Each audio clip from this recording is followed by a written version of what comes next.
আজকের অনুষ্ঠানের মাধ্যমে আমরা জানব উদ্যোক্তাদের সেই স্বপ্নের কথা যা শুধু তাদের জীবনে বদলে দেয়নি, বরং হয়ে উঠেছে অসংখ্য মানুষের অনুপ্রেরণার উৎস।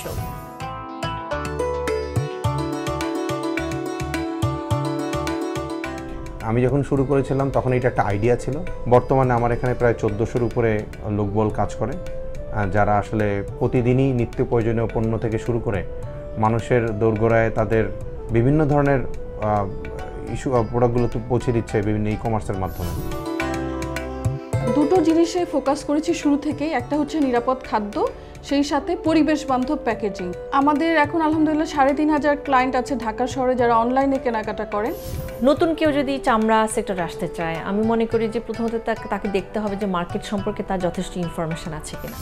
উদ্যোক্তাদের গল্প, স্বপ্ন ও পথ চলা নিয়ে এনিগমা টিভির বিশেষ আয়োজন স্বপ্ন বুননের গল্প। দেখুন প্রতি সোমবার রাত 8টায় এনিগমা টিভির ফেসবুক, ইউটিউব এবং ওয়েবসাইটে।